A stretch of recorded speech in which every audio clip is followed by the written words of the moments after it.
اما امسال دریا دست و دل باز است.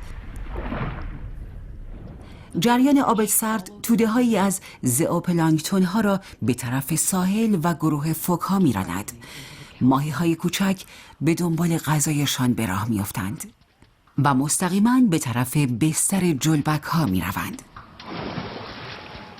برای فوک‌ها این بهترین لحظه سال است.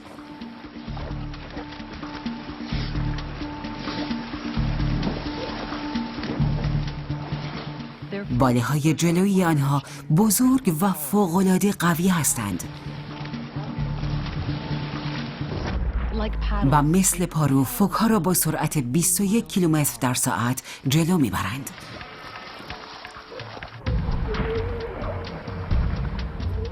و وقتی مانور دادن اهمیت زیادی پیدا می‌کند، سرعت خود را کنترل می‌کنند.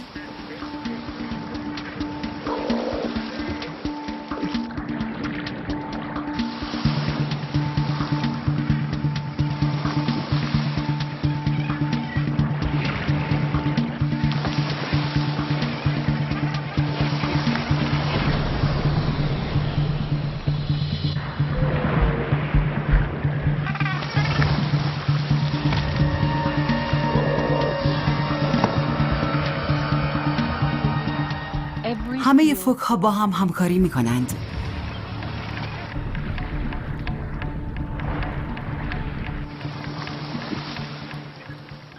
آنها ماهی را درسته قورت می‌دهند.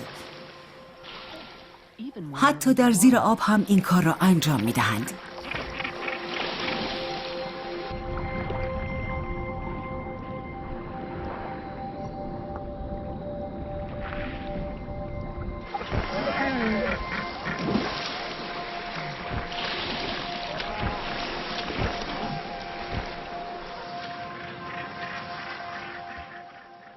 هنگام یورش، گروه ماهی‌های ساردین به صورت توده در هم فشرده‌ای در می‌آیند.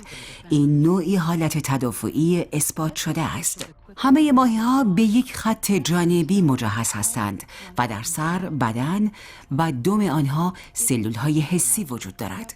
آنها به قدری حساس هستند که کوچکترین تغییر را در فشار هوا حس می کنند و وقتی یک ماهی حرکت ماهی کناری خود را حس می کند، بلافاصله واکنش مناسبی نشان می دهد.